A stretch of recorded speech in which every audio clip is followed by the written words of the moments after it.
with head coach Chuck Martin after the second week of practice wraps up. Coach, give us your overall thoughts on the first 2 weeks of camp and where your team is as you get ready for Cincinnati in a couple of weeks. Yeah, I don't know. We're quite ready for Cincinnati. That's the goal. That's everything we've done for 2 weeks is we're going to play a top 10 team in the country right off the bat. And I said we're very excited about that opportunity, players and coaches alike, and fans and everybody. So we got a lot of work. Like we're not viewing it like a normal fall camp. We're viewing it like we're playing a top 10 team in 2 weeks now. So that's everything we've been doing. So a lot of standard camp stuff, a lot of good stuff, a lot of average stuff, a lot of stuff that's not close to winning football.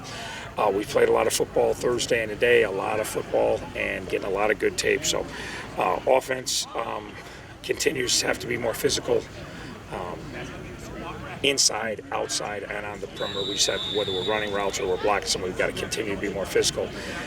Defense got to continue to be more disciplined and get their eyes right where the keys. But there's a lot of good stuff going on both sides of the ball. There's a lot of those, I call them 1.5s to 2.5s. We're really not sure what they are yet. Right. They could be a rotator. They could be just a safety net backup. They could be a guy that's not even getting on the bus still with 2 weeks to go. So a lot of those kids are starting to make some strides and trying to push their way into that rotation type player, So a lot of the young kids moving forward, and they got to keep moving forward for us to get where we want to be. Coach, you always try and make it through camp with as few injuries as possible. How's it look here as you're coming out of the end of it? Good. Caleb got nicked up today. I don't know what to extent. Other than that, we've been pretty good. We've been knock on wood. We've been fairly healthy through camp. Your normal camps, bumps and bruises, but nothing major up to this point. That would include Gabbert since he didn't play today. Yeah, Gabbert, he's got a special contract. He doesn't work on Saturdays, so he'll only play during the midweek games. So he just, he was that Rookie of the Year 2 years ago, and then he worked out a deal with, I don't even know who on campus he worked it out. He's one of those guys we talk about normal camp nicked up, and he's going to be nothing long term, but he's gonna mend up here in the next week or so and be fine. You've got so many players coming back on the both sides really, but on the offensive, a lot of skill players in that. Do you think your offense is going to be pretty well balanced run pass? We hope so. We always hope to be able to run the ball and pass the ball effectively. We like to take advantage what the defense is trying to take away. If they're going to load up and try to stop the run, we're going to certainly try to throw it.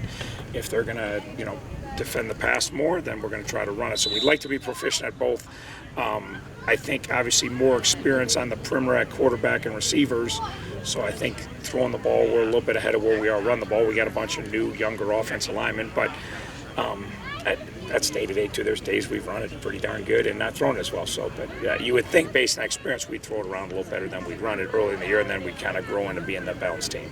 You had talked earlier before camp started about the progress of Jalen Bester and Tyree Shelton. Obviously, still coming back. How's their progress been? Yeah, good. Tyree's been cleared. Now again, he's not cleared to play 80 snaps. We got a lot of work to do to get him, but he's been fully cleared to participate. So we're working him through individual. Jalen's probably another week away from being fully cleared. So he's a little bit behind, but not he's ahead of schedule, but a little bit behind where Tyree was. Mm-hmm. So they're both progressing really good. Both saw the doctor on Wednesday and got everything good. Like I said, Tyree basically got green light. You can start trying to get ready to play football in a game. That's great.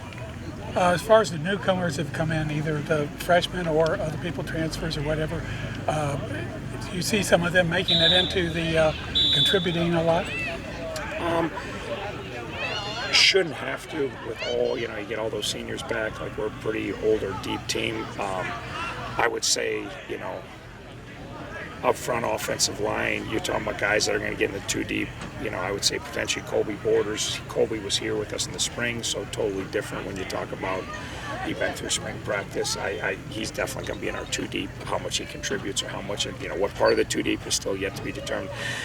Defensively, Caden Woolard is going to be in our two deep. He's surfaced already as a guy that he's physically ready to go. Is he quite mentally ready to go? Not yet, but he's picking up things really, really, really well and really quickly. So he'll be a guy that I think you'll see run around at UC. It's, to what extent, and maybe he plays DN, a position we're pretty loaded at, but he's ready to contribute, no doubt. I know they didn't get to play much last year. Nobody did. But your special teams, it looks like you're going to have a good crew there again this year. Has it been something where you're trying to make special teams a hallmark of Miami football? Yeah, me by nature, defense and special teams guy. That's what I love.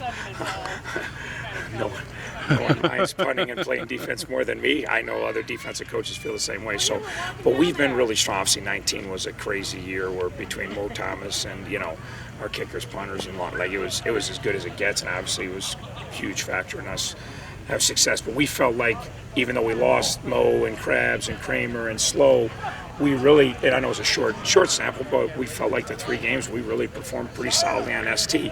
Beckett's out hurt. Beckett did our place kicking a year ago, so now that he's going to be back, but he's not practicing yet, so he's not going to be back. We don't know what time frame. So Dom did the punting, Beckett did the place kicking last year. So now, there's a couple other guys punting are getting in the mix. Dom's doing good. The place kicking, Dom's really kicking good. Dom might do both. He's certainly capable of doing both. We recruit him to do both. He's really doing well, but we got a little freshman place kicker that has been lights out all camp. Not just today. He's been really good, and then he also will be in the mix. Graham Nicholson also be in the mix possibly for kickoffs, because Dom can do real good at kickoffs, but Graham's really kicked the kickoffs well too. Every year you see the teams that are at the top being way up there in plus turnovers. How do you feel about this team with your defense being able to be right up there toward the top in turnovers? Yeah, got to be. I mean, that's the key, is what you said. I mean, if you're going to be at the top, you're going to be plus in the turnovers. To what extent? You got to win the turnover battle. We got to take care of the football. We've done a good job of taking care of the football. In 19, we took care of it great. And we got enough turnovers. We need to get more turnovers. We've got guys defensively that can create turnovers, and so we have to win that battle. Whether it's 2-1, 3-2, 4-2, you got to win the turnover battle. You got to win the chunk play battle. Anything else? Thank you, Coach. Thanks, Paige. Thank you.